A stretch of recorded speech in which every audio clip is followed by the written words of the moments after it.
TP. Chandrasekharan വധക്കേസിൽ കോടതി ശിക്ഷിച്ച P K. Kunhanandan പാവമാടാ എന്ന നിലവിളി എക്കാലത്തും CPM ഉയർത്തിയിരുന്നു. ജയിലിൽ കഴിഞ്ഞതിനേക്കാൾ കൂടുതൽ സമയം കുഞ്ഞനന്ദന് പാർട്ടി നേരിട്ടിടപെട്ട് പരോളും കൊടുത്തു. അങ്ങനെ ശിക്ഷ വിധിക്കപ്പെട്ട് ജീവപര്യന്തം തടവ് ശിക്ഷ വിധിക്കപ്പെട്ട കുഞ്ഞനന്ദൻ മരിച്ചപ്പോൾ മലബാറിൽ കണ്ണൂരിൽ പാർട്ടി ഇതുവരെ കണ്ടതിൽ വെച്ച ഏറ്റവും വലിയ യാത്രയപ്പാണ് നടത്തിയത്. കുഞ്ഞനന്ദൻ നിരപരാധിയാണ്, കള്ളക്കേസിൽ കുരുക്കിയതാണ് എന്ന് പറഞ്ഞ CPMന് കനത്ത തിരിച്ചടിയാണ് ഹൈക്കോടതിയിൽ നിന്ന് വന്നിരിക്കുന്നത്. കുഞ്ഞനന്ദനെ ശിക്ഷിച്ച വിചാരണ കോടതിയുടെ നടപടി ശരിയാണെന്ന് ഹൈക്കോടതി വിധിച്ചിരിക്കുന്നു. അന്ന് മുഖ്യമന്ത്രി ജയിൽ സന്ദർശനം എന്ന മട്ടിൽ ആ ജയിലിലേക്ക് ചെന്നപ്പോൾ കുറച്ചപ്പുറം മാറിയെന്ന് കുഞ്ഞനന്ദൻ ഈ മുഖ്യമന്ത്രിയെ ഒരു ആഗ്രഹപൂർവം നോക്കുന്നത് ആ ചിത്രം ഇപ്പോഴും എൻ്റെ മനസ്സിലുണ്ട്. അത് മായുന്നില്ല. കാരണം എങ്ങനെയെങ്കിലും ഈ നിരന്തരം പരോൾ അദ്ദേഹത്തിനുണ്ടായിരുന്നു എന്നുള്ളത് നമുക്കറിയാം. പക്ഷേ എങ്ങനെയെങ്കിലും ഈ നേതാവ്, കാരണം നേതാവിൻ്റെ അറിവ് കൂടി ഉണ്ടായിരുന്നിരിക്കണമല്ലോ, ഇത്തരം ഒരു പാർട്ടി ആലോചിച്ച് ചെയ്തൊരു കൃത്യമാണത്. കാരണം എന്താണെന്ന് വെച്ചാൽ ആ മേഖലയിൽ വളരെ ശക്തമായ ഒരു സമാന്തര പ്രസ്ഥാനം ഒഞ്ചിയം മേഖലയിൽ കെട്ടിപ്പടുത്ത ആളാണ് ചന്ദ്രശേഖരൻ പാർട്ടിയുടെ കൂടെ ഉള്ള ആളുമാണ്. ഇപ്പോൾ അങ്ങോ ഞാനോ എന്തെങ്കിലും പാർട്ടിക്കെതിരെ പറഞ്ഞു കഴിഞ്ഞാൽ നമ്മളെ അവർ കൊല്ലാനൊന്നും പോകുന്നില്ല. പാർട്ടിയുടെ ഒരു രീതിയൊക്കെ അത്യാവശ്യം എനിക്ക് അറിയാവുന്നതുകൊണ്ട് പറയുന്നതാണ്. പക്ഷേ പാർട്ടിയിൽ ഉണ്ടായിരുന്ന ഒരാൾ പോകുമ്പോഴാണ് അവർ ഈ പക തീർക്കുന്നത്. അതുകൊണ്ടാണ് ഈ മരിച്ചുപോയ ആളെ പറ്റിപ്പോലും കുലംകുത്തി എന്ന പരാമർശം പിണറായി ഉൾപ്പെടെ പറഞ്ഞു കുലംകുത്തിയാണെന്ന്. അതെ, അദ്ദേഹമാണല്ലോ പറഞ്ഞത്.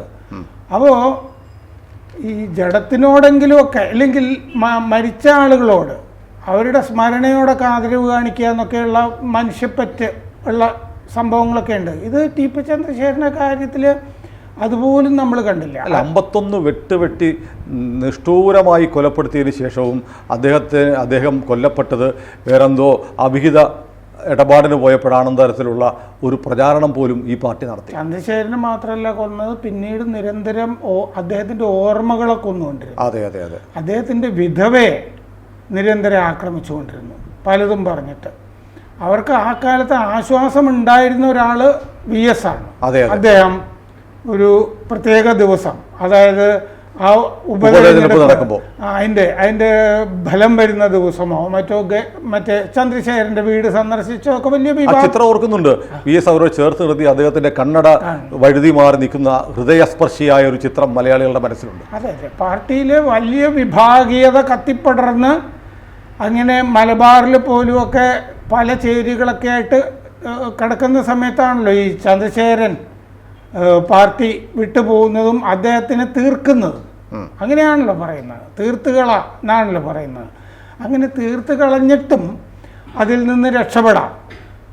പഴയ വാടിക്കൽ രാമകൃഷ്ണൻ കേസിലൊക്കെ ചില ആളുകൾ രക്ഷപ്പെട്ടതായിട്ടൊക്കെ പറയുന്നില്ലേ? അപ്പം അതുപോലെ ചില കേസുകൾ അങ്ങനെ കൈകാര്യം ചെയ്ത് രാഷ്ട്രീയ കൊലപാതകങ്ങളിൽ ഇവർ സാധാരണ പറയുന്നുണ്ടായിരുന്നു, ഞങ്ങൾ അതായത് പാർട്ടി ചില ആളുകളോട് പറയുന്നു, സഖാക്കളോട്, ഞങ്ങൾ നിങ്ങളുടെയൊക്കെ പേര് കൊടുക്കും കേട്ടോ, ശരിക്കും കൊന്ന ആളുകളെ നമ്മൾ മാറ്റിക്കളയും, നമ്മൾ കൊടുക്കുന്ന ആളുകളെ എടുക്ക് എന്ന് പോലീസുകാരോട് പറയും. കമ്മീഷണറോ SP ആരാന്ന് വെച്ചാൽ ഞങ്ങളൊരു പട്ടിക തരാം, അവരെ അങ്ങ് എടുത്തേക്ക്. ആ പട്ടിക കൊടുക്കുന്ന ആളുകളിലേക്ക് ഇതിൽ നേരിട്ട് ബന്ധമില്ലല്ലോ. അപ്പൊ അത് തെളിയിക്കാൻ കഴിയില്ല സ്വാഭാവികമായും. കാരണം കേസ് വിട്ടുപോകും, മാർക്കൊന്നും പറയാനില്ല, സാക്ഷികളില്ല, ഇവര് ചെയ്യുന്നതായിട്ട് കണ്ടിട്ടില്ല. പക്ഷെ ഈ കേസിൽ നമുക്കറിയാം അതിന്റെ അന്വേഷണ ഉദ്യോഗസ്ഥരൊക്കെ ആയിരുന്ന ആളുകൾ. ഷൗക്കത്ത് അലി എന്നൊക്കെ പറഞ്ഞ സെൻകുമാറിന്റെ, ഷൗക്കത്ത് അലി പിന്നീട് NIA-ലേക്ക് വന്നു. അതുപോലെ സെൻകുമാറിന്റെ NIA-ലേക്ക് വന്നല്ല, CPM-ന്റെ പീഡനങ്ങളെ സഹിക്കവയ്യാതെ ആവശ്യപ്പെട്ട് NIA-ലേക്ക് പോകുമായിരുന്നു. അതെ. ഇവിടുന്ന് ചില ജഡ്ജിമാരും ഒക്കെ ഇപ്പോ റിക്വസ്റ്റ് ചോദിച്ചിട്ട് പോകുന്നുണ്ട്, സമ്മർദ്ദം സഹിക്കാൻ ജഡ്ജി കർണാടകയിലേക്ക് പോകണം, എന്താണ് കാര്യം നമുക്കറിയില്ല. ശിവരാമൻ റിക്വസ്റ്റ് ട്രാൻസ്ഫർ ആണ്, പക്ഷെ എന്താണെന്ന് നമുക്കും അറിയില്ല. അതെ, ഒരുപക്ഷെ വ്യക്തിപരമായ എന്തെങ്കിലും അസൗകര്യം ഒക്കെ ആയിരിക്കാം. സമ്മർദ്ദം ഉണ്ടോയെന്ന് നമുക്കറിയില്ല. എന്നോട് ഒരാൾ അങ്ങനെ ചോദിച്ചു, അങ്ങനെ ആയിരിക്കുമോ? ഞാൻ പറഞ്ഞു എനിക്കറിയില്ല, അറിയാത്ത കാര്യം പറയാൻ പാടില്ല. പക്ഷെ അങ്ങനെയൊക്കെ എല്ലാ കാലത്തും നടക്കുന്നുണ്ട്. ഈ കേസിൽ സംഭവിച്ചിരിക്കുന്നത് എന്താണിപ്പോൾ, നന്നായി വിചാരണ നടന്നിരുന്ന ഒരു കേസാണത്. നമുക്കറിയാം ജഡ്ജിയൊക്കെ എത്രമാത്രം പെർഫെക്റ്റ് ആയിട്ടാണ് ചെയ്തത് എന്നുള്ളത് അറിയാം. പാർട്ടിക്കാരുടെ എത്രമാത്രം ഈ ശശിയുടെ ഉൾപ്പെടെയുള്ള ഒത്താശകളൊക്കെ ഈ പ്രതിഭാഗം, അത് ശശി എന്ന് മാത്രം പറയണ്ട സാർ, പാർട്ടി തീരുമാനിച്ചതാണെങ്കിൽ എല്ലാവരും ഉണ്ടാവും. അല്ല, ഞാൻ പ്രസൻസ് ഉണ്ടായിരുന്നു എന്ന് പറയുമായിരുന്നു ആ കാലത്ത്. നമ്മൾ ഇതൊക്കെ കാണുന്ന ജില്ലാ സെക്രട്ടറി ആയിരുന്നു തോന്നുന്നു. അപ്പോൾ ആ സമയത്ത് എല്ലാവരുടെയും സഹകരണം പ്രതികളുടെ വക്കീൽമാർക്കും ഒക്കെ ഉണ്ടായിരുന്നു. എനിക്ക് അതിൽ ഏറ്റവും ഭീകരമായി തോന്നിയത് ഈ പ്രതികളെ അന്ന് കണ്ണൂർ റേഞ്ച് IG-യുടെ ചുമതല ADG, ഇപ്പോഴത്തെ ADGP ശ്രീജിത്തിനായിരുന്നു തോന്നുന്നു. ആ സമയത്ത് അദ്ദേഹമാണ് അത് വളരെ ജാഗ്രതയോടെ ഉള്ള അന്വേഷണം നടത്തി ചൊക്ലിയിൽ നിന്ന് ഈ പ്രതികൾ സഞ്ചരിച്ച ഇന്നോവ പിടിച്ചു. ആ ഇന്നോവ പിടിച്ചപ്പോൾ ഇന്നോവയുടെ പുറകിൽ മാഷാ അള്ളാ എന്ന് എഴുതിയിരുന്നു. അതായത് കൃത്യമായി മാഷാ അള്ളാ എന്ന് എഴുതിയത് വെറുതെ ഒന്നുമല്ല. അതായത് ചന്ദ്രശേഖരൻ CPM ആണ്, ഹിന്ദുവാണ്, കൊന്നത് ഇസ്ലാമിക തീവ്രവാദി പോപ്പുലർ ഫ്രണ്ടുകാരാണെന്ന് വെച്ചുതീർക്കുക, ഒരു വർഗീയ കലാപം അങ്ങനെ ഉണ്ടാക്കിയെടുക്കാൻ പോലും ഈ പാർട്ടി ആലോചിച്ചു എന്ന് പറയുമ്പോൾ, അതെ, വർഗീയ കലാപത്തിൽ മുക്കുക, കേസില്ലാതാക്കുക. ഏതായാലും വേറൊന്നും സംഭവിച്ചു. ഈ ചൊക്ലിയിൽ നിന്ന് ഈ വണ്ടി പിടിച്ചതിൻ്റെ പിറ്റേ ദിവസം അന്നത്തെ IG ആയിരുന്ന S ശ്രീജിത്തിൻ്റെ കസേര തൊട്ടടുത്ത ദിവസം തെറിച്ചു.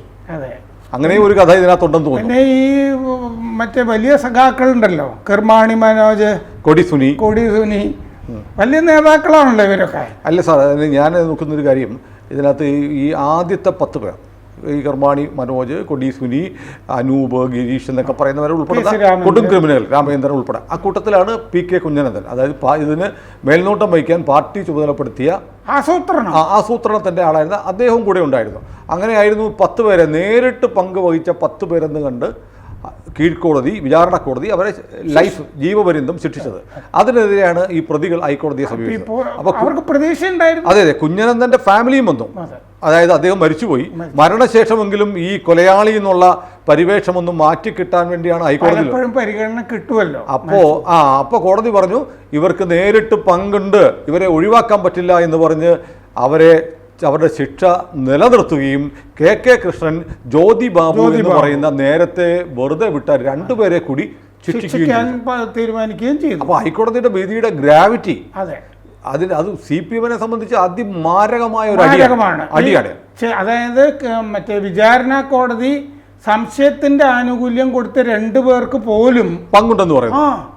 സത്യത്തില് ഇവര് നിഷ്കളങ്ക നിരപരാധിയാണ്, ഒരു ഉറുമ്പിനെ പോലും നുള്ളി നോവിക്കാത്ത ആളാണ് എന്നൊക്കെ പറഞ്ഞ കുഞ്ഞനന്ദനെ ഒരു തരത്തിലും ഒഴിവാക്കാൻ പറ്റില്ല. അത്ര കൃത്യമായ പങ്കാളിത്തം ഉണ്ടെന്ന് കോടതി പറയുന്നു. ഹൈക്കോടതി എന്ന് പറയുന്നത് അപ്പീൽ കോടതിയാണ്. സത്യത്തിൽ അവിടെ വിചാരണ നടക്കുന്നില്ല, തെളിവുകൾ പരിശോധിക്കുന്നു എന്ന് മാത്രമേ ഉള്ളൂ. ചെയ്തത് ശരിയാണോ അത് വക്കീൽമാര് വാദിക്കുന്നു ഒന്നുമില്ല. പക്ഷെ ഇങ്ങനെ കണ്ടെത്തിയിരിക്കുന്നു ആ 2 പേര്. വിചാരണ കോടതി മുമ്പാകെ വന്ന അതേ ഡോക്യുമെന്റ്സ് പരിശോധിച്ചിട്ടാണ് ഹൈക്കോടതി വിധി പറയുന്നത്. അതെ, 2 പേരെ കൂടി വിട്ടത് ശരിയല്ല. ജ്യോതിബാബുവും കൃഷ്ണനും, അതെ, KK കൃഷ്ണനും, അവരെ കൂടി ശിക്ഷിക്കുക മാത്രമല്ല കുഞ്ഞനന്ദന്റെ കുഞ്ഞനന്ദന്റെ ശിക്ഷ നിലനിർത്തി. അത് ശരിയാണെന്നും കൂടി പറഞ്ഞിരിക്കുന്നു. ഫൈനും ഉണ്ടായിരുന്നു, പിഴയുണ്ടായിരുന്നു. അതെ, ആ പിഴ ഒരു പക്ഷേ അദ്ദേഹത്തിന്റെ സ്വത്തുവകകളിൽ നിന്ന് അറ്റാച്ച് ചെയ്യാൻ പറ്റും. ഇനിയും അതിനെയും ചെയ്യാമല്ലോ, അദ്ദേഹത്തിന്റെ സ്വത്ത് ആണല്ലോ. അതെ, അത് കണ്ടുകിട്ടോ എന്തെങ്കിലുമൊക്കെ ചെയ്യാം. ഈ സർക്കാർ ചെയ്യുമെന്ന് കണ്ടറിയണം. അത് കഴിയുന്നത്ര നീട്ടിക്കൊണ്ട് പോകും. പോപ്പുലർ ഫ്രണ്ടുകാരുടെ അറ്റാച്ച് ചെയ്യാൻ പറഞ്ഞപ്പോൾ നടപടി കണ്ടെന്ന് പറയുന്നത് ചിരഞ്ജീവി ഒന്നുമല്ല. അതെ, അത് നാട്ടുകാർ തീരുമാനിക്കുന്നു.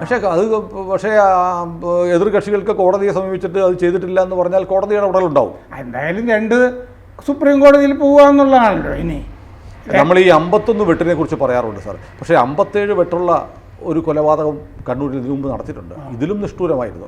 അതായത് സ്കൂളിൽ പഠിക്കുന്ന ചെറിയ കുട്ടികളുടെ മുന്നിൽ 57 പരം വെട്ടുകളുണ്ടായിരുന്നു. അപ്പോൾ എങ്ങനെയാണ് സാർ ഇങ്ങനെ പച്ച മനുഷ്യനെ ഇറച്ചി വെട്ടുന്ന പോലെ ഇങ്ങനെ കൊത്തി നുറുക്കാൻ മനുഷ്യർക്ക് കഴിയുന്നത്? അത്രമാത്രം പക.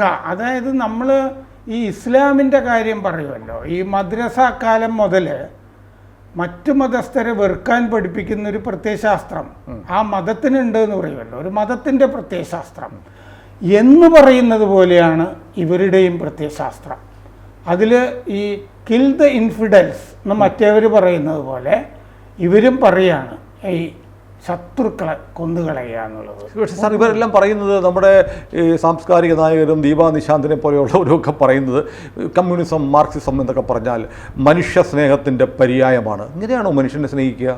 മനുഷ്യനെ സ്നേഹിക്കുകയാണെങ്കിൽ ആ പ്രത്യയശാസ്ത്രം എങ്ങനെയാണ് മാനവരാശിയെ വിഭജിച്ചിരിക്കുന്നത്? അതാണ് എൻ്റെ ചോദ്യം.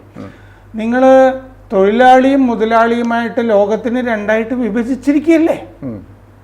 ഒരു മനുഷ്യകുലം എന്ന് പറഞ്ഞാൽ ഒന്നായിട്ട് കാണുമ്പോഴല്ലേ ഈ കാരുണ്യം, സഹതാപം, അനുകമ്പ, അനുതാപം, വാത്സല്യം, സ്നേഹം, പ്രേമം, ഇതൊക്കെയുള്ള ലോകം ഈ അത് പിന്നെ കുമാരനാശാൻ എഴുതിയൊരു കവിതയായിട്ട് മാത്രമേ കണക്കാക്കുന്നുള്ളൂ. അപ്പോൾ ഈ മനുഷ്യകുലത്തിന് വിഭജിച്ചിട്ടാണ് ഇവരൊരു പ്രത്യയശാസ്ത്രം ഉണ്ടാക്കി. സാറിപ്പോൾ പറഞ്ഞപ്പോൾ ഇസ്ലാമിൻ്റെ കാര്യം പറഞ്ഞല്ലേ, ഇസ്ലാമിൽ അവർക്ക് മനുഷ്യ സ്നേഹവും സ്നേഹത്തിൻ്റെ മതമാണ് ഇസ്ലാം. സ്നേഹം സ്വന്തം ആളുകളോട് മാത്രമാണ്. കമ്മ്യൂണിസ്റ്റുകാർക്കും അങ്ങനെയാണെന്ന് തോന്നുന്നു. സ്നേഹം അവരുടെ ആളുകളോട് മാത്രമാണ്. അവരുടെ കൂട്ടത്തിൽ നിന്ന് ഈ രണ്ട് കൂട്ടരും വിട്ടുപോയാൽ അവരെ കൊന്നുകളയും. അല്ല, രണ്ടുപേർക്കും വേറൊരു സാമ്യം ഉണ്ടല്ലോ, സാർവദേശീയത. അതെ അതെ, അവർക്ക് ദേശീയത എന്ന് പറയുന്ന ഒരു വിഷയമല്ല. അതുകൊണ്ടാണല്ലോ അവർ ഇന്ത്യയെ എതിർത്തുകൊണ്ടിരിക്കുന്നത്. അതെ അതെ അതെ, ഇന്ത്യ എന്ന് പറഞ്ഞൊരു എൻറ്റിറ്റിയെ പറ്റി അവർക്കൊരു അഭിപ്രായമില്ല. സാർവദേശീയ തൊഴിലാളികൾ, സർവ്വലോക തൊഴിലാളികൾ, സർവ്വലോക മുസ്ലിങ്ങൾ, അങ്ങനെയാണ് അതിൻ്റെ ഒരു അറ്റാച്ച്മെന്റും. വലിയ അറ്റാച്ച്മെന്റാണ്. പാർട്ടി രൂപവൽക്കരിച്ചത് താഷ്കണ്ടിലാണല്ലോ. ഈ മനുഷ്യന്മാർക്കൊക്കെ ദേഷ്യം വരും. ദേഷ്യം വരുമ്പോൾ നമ്മൾ 4 ചീത്ത വിളിക്കും, ചേട്ടി 2 അടിയൊക്കെ കൊടുക്കും. എന്നാൽ ഇങ്ങനെ പച്ചക്കറി കൊത്തി നുറുക്കുന്നത് പോലെ മനുഷ്യനെ വെട്ടി വെട്ടി വെട്ടി അരിഞ്ഞരിഞ്ഞ് ഇവര് ചീത്ത പറയുന്നത് അങ്ങനെ നമ്മൾ കാണില്ല. ഇവര് ബലം പിടിച്ചു നിൽക്കുന്നതാണ് കാണുക. ഇവര് വലിയ ഹ്യൂമറൊന്നും കാണാറില്ലല്ലോ. EK നായനാരെ പോലെ ചില അപൂർവം ചിലരിലല്ലാതെ ഈ മനുഷ്യനായ സാധാരണ തമാശ പറയുക അങ്ങനത്തെ കാര്യങ്ങളൊക്കെ ഉണ്ടല്ലോ, അങ്ങനെയൊന്നും ഇല്ലല്ലോ. ആ MP രാഘവൻ്റെ ഒക്കെ ഒരു ബലം പിടുത്തമൊക്കെ ഉണ്ടായിരുന്നില്ലേ? പിന്നെ ഞാൻ കണ്ടിരുന്നത് ഈ TP ചന്ദ്രശേഖരൻ്റെ വധം എന്ന് പറയുന്നത് ഈ ഒരു പാരഡൈം ഷിഫ്റ്റ് എന്ന് പറയുമല്ലോ, സമൂഹത്തിൽ വലിയ വ്യത്യാസം ഉണ്ടാക്കുന്ന സംഭവങ്ങൾക്ക്. ഇപ്പോൾ രാജൻ കേസ്, വർഗീസിൻ്റെ വധം, അങ്ങനെ ഒന്നായിട്ടാണ് ഈ TP ചന്ദ്രശേഖരൻ്റെ വധവും കേരള രാഷ്ട്രീയത്തിനെ സംബന്ധിച്ചിടത്തോളം. അതിനു മുമ്പും പിൻപും എന്ന് പറഞ്ഞ് നിൽക്കുകയാണത്. എപ്പോൾ എന്ത് സംഭവിച്ചാലും, ഇപ്പോൾ ഉദാഹരണത്തിന് അവർ സവർക്കറെ പറ്റി ചീത്ത പറഞ്ഞാലും, ഇപ്പോൾ ഗാന്ധിയെ കൊന്നത് നിങ്ങളുടെ ആൾ RSSകാരനായ ഗോഡ്സെ അല്ലേ എന്ന് പറഞ്ഞ മണ്ടത്തരം പറയുമ്പോഴും TP ചന്ദ്രശേഖരനെ 51 ഇല്ലേ, TP ചന്ദ്രശേഖരനെ 51 വെട്ടി. മറ്റേതിന്റെ കണക്ക് പറയുകയാണെങ്കിൽ 3 വെടിയുണ്ടല്ലേ വരുന്നത്. ഈ നേരത്തെ പറഞ്ഞ പോലെ ഈ മൃഗങ്ങളെയൊക്കെ കൊല്ലുന്നത് പോലെയല്ലേ ഈ ചെയ്യുന്നത്? മൃഗത്തെ പോലെയല്ലേ മനുഷ്യനെ കാണുന്നത്?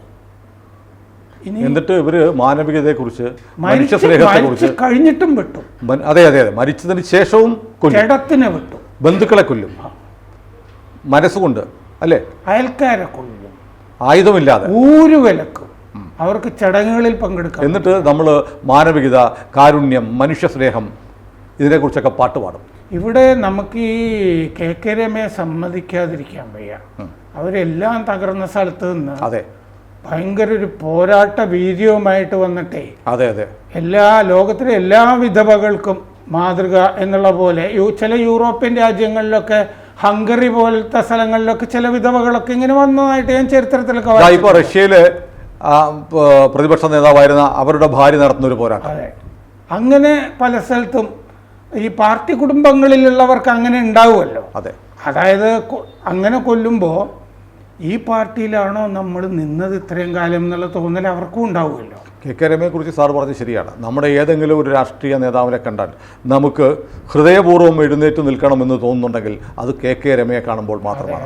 അത് അവിടെ ജനങ്ങളും സമ്മതിച്ചു. അതെ, അങ്ങനെ പുതുതായിട്ട് വന്നു, അങ്ങനെ ഒരാൾക്ക് വോട്ട് ചെയ്ത് അവർ ജയിപ്പിക്കുകയും ചെയ്തു. ജനങ്ങൾ പാർട്ടിയുടെ കൂടെ ആയിരുന്നില്ലല്ലോ അവിടെ, ആ പ്രദേശത്ത് ജനങ്ങൾ ചന്ദ്രശേഖരന്റെ കൂടെ ആയിരുന്നു. ഈ ചോര തളം കെട്ട് കിടക്കുന്ന ഒരു മണ്ണിൽ നിന്നാണ് രമ ഉയർന്നു വന്നത്. അതെ, ഏതായാലും CPM-ന് ചന്ദ്രശേഖരനെ കൊല്ലാൻ പറ്റി. പക്ഷെ ചന്ദ്രശേഖരന്റെ ഓർമ്മകൾ എക്കാലത്തും CPM-നെ വേട്ടയാടിക്കൊണ്ടിരിക്കുമെന്ന്. അതെ അതെ, അത് ഹൈക്കോടതി അതിന് തുല്യം ചാർത്തിയിരിക്കുകയാണ്. കൂടുതൽ വാർത്തകളും വിശേഷങ്ങളും നിങ്ങളിലേക്ക് എത്താൻ ABC മലയാളം സബ്സ്ക്രൈബ് ചെയ്യുക, ബെൽ ബട്ടണും അമർത്തുക.